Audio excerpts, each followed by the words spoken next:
sa Luzon. Pero kailangan po na makarating din ako. Bawal na mo doon. Bawal na mo doon sa stage. Na ginagawa natin ngayong gabi. It is very important to me to express my side on what is happening to our country today. Kasi po bilang isang abogado, naiintindihan ko naman ang mga proseso ng batas. Hindi po tama ang maraming bagay na ginawa ng House of Representatives at ng ating pamahalaan. Unang-una na po yung impeachment na nangyari sa ating Vice President. I question the impeachment on 2 grounds. Yun pong ebidensya na kanilang pinagsama-sama ipunin ay hindi naaayon sa aming proseso. I told the committees, this is not the way to investigate the utilization of public funds. The House of Representatives was not given the responsibility to make the audit of funds. There is only one single office of the government that was proposed by the Constitution to do the audit, to do the examination of all reports relative to the public funds. Pa-share po ng ating live. Ito lamang po yung Commission on Audit. Nobody else. The only mandate and authority to audit resides in the COA, not in the House of Representatives. Sinabi ko po sa kanila, ito pong audit na ginagawa sa Office of the Vice President is only a starting point. There is no conclusion here. It is only audit observation memo. There is no findings here. Ang totoo niyan, sabi ko, kahit na itong audit observation memo will transition into a notice of disallowance. The notice of disallowance is still assailable. It is appealable. Bakit ka po kayo ang gumagawa ng isang bagay na ginagawa ng Commission on Audit? We cannot encroach upon ourselves the mandate reposed to the Commission on Audit. Hindi po natin pwedeng kunin yun. Wala silang mga isagot. So I asked the Commission on Audit. Sila yung tinanong ko, can you surrender your authority and mandate to the House of Representatives? No, sir. Is there any other office aside from you who can make the audit? None, sir. O bakit ka binigay ngayon sa committee? What happened? Kasi po sinabi na kami. Dahil sinabi na ka ng House Committee, sumunod ka naman. Ba't hindi ka nag-object?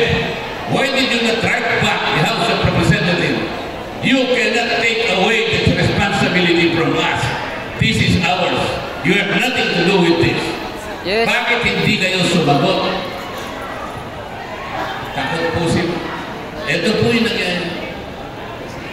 So, if the audit of the COA is not even final and executory, it is even appealable to the Supreme Court. Bakit yung audit na ginawa ng House of Representatives became final and it was utilized as the means to impeach the Vice President? Wala na po sa rule. Wala na po rule of law. So sa galit po nila sa akin, tinanggal lahat ako sa aking mga committees. Inuparan ako. Wala na akong committees ngayon. Ang akala nila, matatakot nila, kung akala nila, hindi na ako magsasalita. Pati po yung position ko sa Commission on Appointments, tinanggal din sa akin. Pati po yung mga binibigay nila ng mga ayuda na pinamimigay ko rin sa ating constituents, tinanggal din nila. Pati po yung inisyo kong mga guarantee letters para pampagamot sa mga kababayan nating mahirap, tinanggal din nila. Sabi ko, bakit? Pinarusahan nyo na ako. Pati nga yung allowance ko, tinanggal nyo na. So, pinarusahan, okay lang sa akin yun. Pero sana, huwag na ninyong kunin itong guarantee letters kasi para sa mga taong mahihirap ito. Tama. Pampagamot nila doon, pambili nila ng gamot, pang-hospital, kinuha pa ninyo. Ganyan na po ang nangyayari.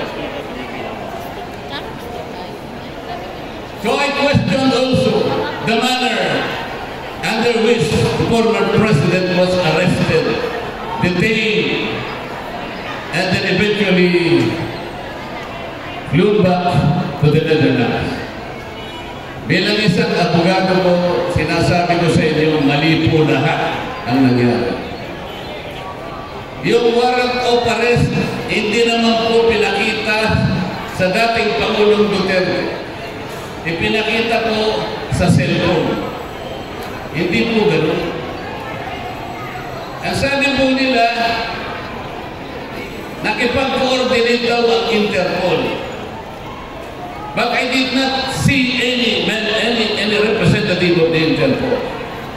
I was expecting that the representative of the Interpol should surface at siguro inabot niya yung warrant of arrest. Attorney Torion. General Torre. Wala.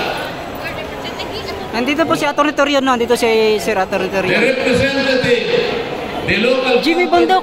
Yes, Jimmy Bundok. Andito po, Jimmy Bundok. Is the Philippine Andito po Center sila. on Transnational Attorney Torion, si Attorney Jimmy Bundok. Headed by Dito po. General. Dapat yun po ang Attorney Jimmy Bundok, nandito po. dalagalasan na yung warrant of arrest. There was none.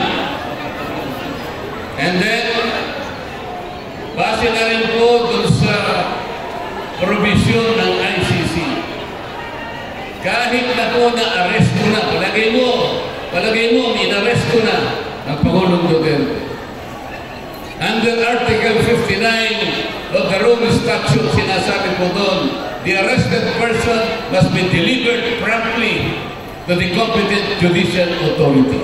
Yes. Ang ibig sabihin po, dadalhin sana sa korte kung sino man ang na-arresto. And in this case, the former president was arrested. But he was not delivered to any judicial authority.